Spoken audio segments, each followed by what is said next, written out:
so as you can see, I already began to, because I was trying to figure out what the deal with the camera was going to be and try to figure out how it was going to work. So let's just get rid of this real quick so I can show you the entire process. I like to basically just,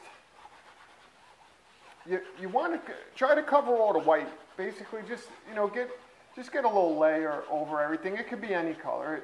It really doesn't matter. Just get any color over it. Get it covered so that, okay, there we go. All right, so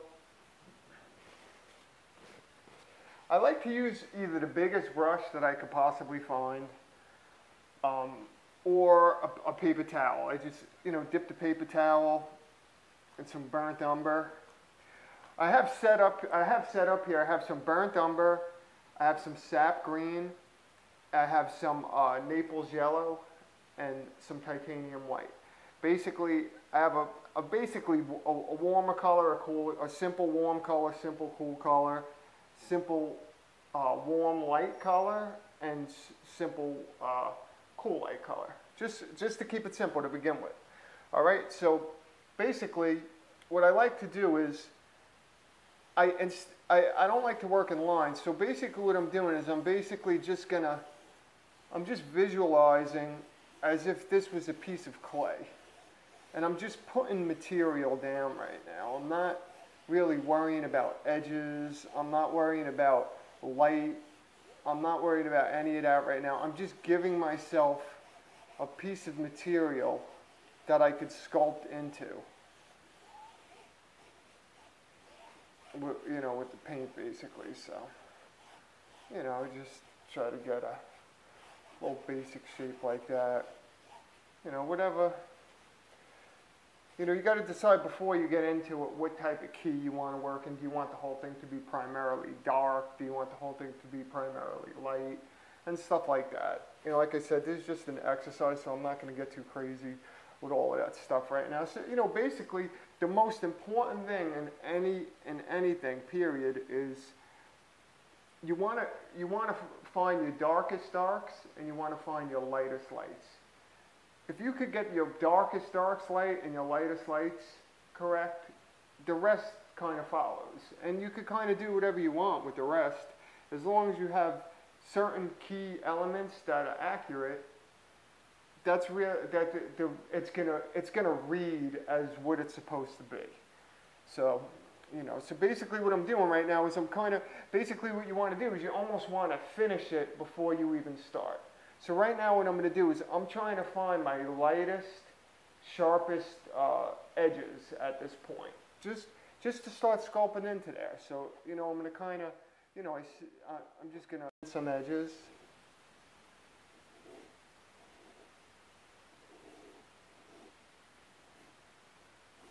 Whatever way you feel comfortable, put a fucking paper towel, or, whatever you feel like doing.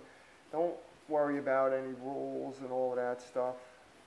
That's cool if you're going for like classical style stuff, and there's a time and a place for everything.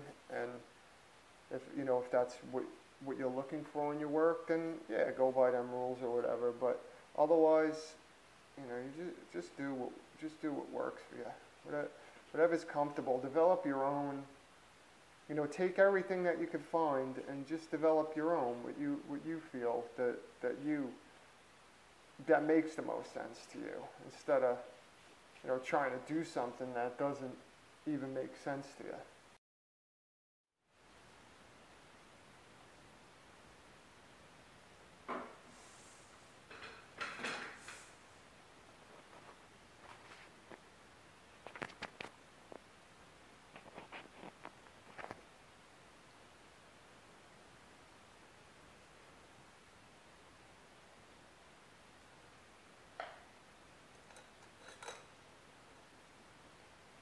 Basically now I'm just going to get a little more paint here. We're just going to go down a little bit. I'm going to use a little bit is the first brush I used right here. I don't know if you can see it. Just going to go down a little bit just to get a couple little edges in there that I feel are important.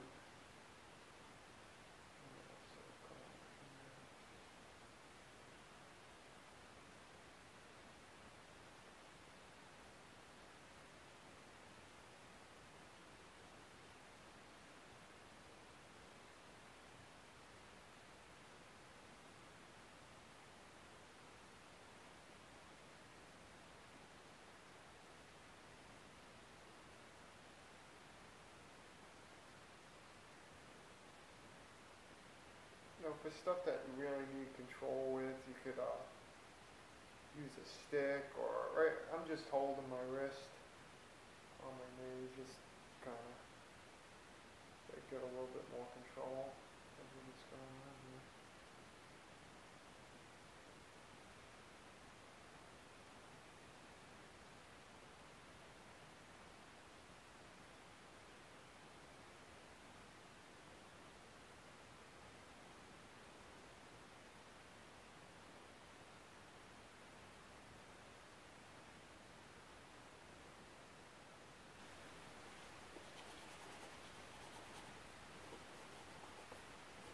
Generally, also keep in mind that if you have a dark shadow, your light is going to be cooler. So a cool light is going to give you a cool light is going to give you a warmer shadow, and a warm light is going to give you a cooler shadow.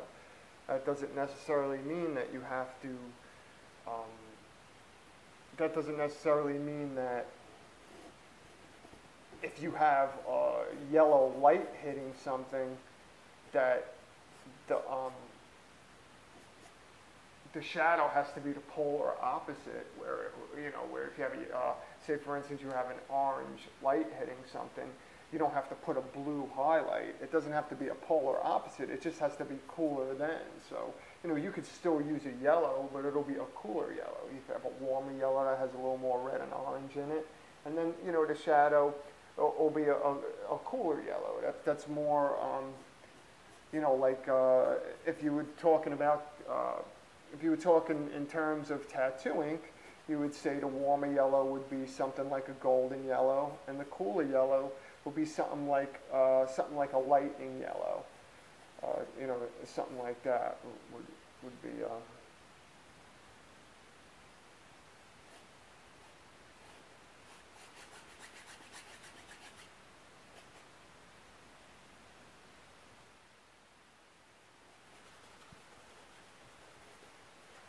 Alright, so, now I'm going to go back. I got this, around here.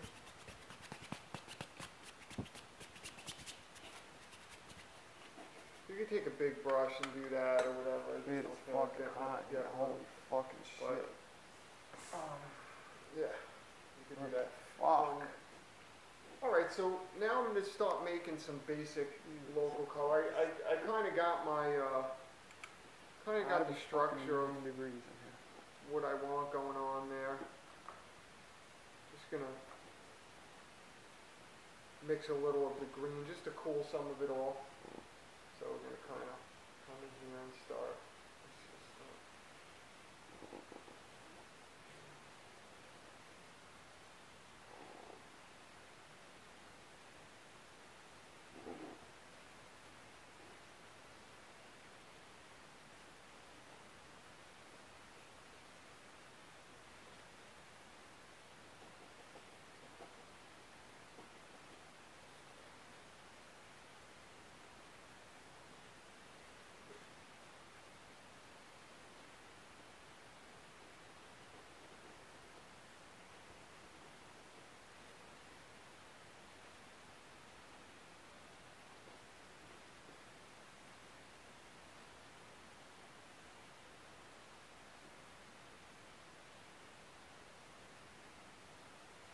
Think about the edge when you're doing it.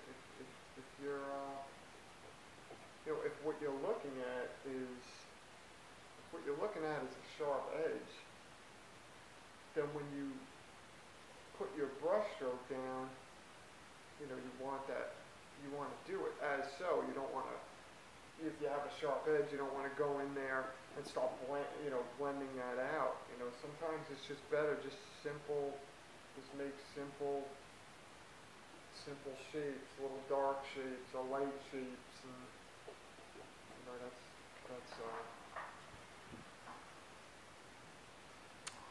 Fucking man. it's that an easier way to do it rather than go in there and start blending everything out. There's not even an edge there, and you're blending it out.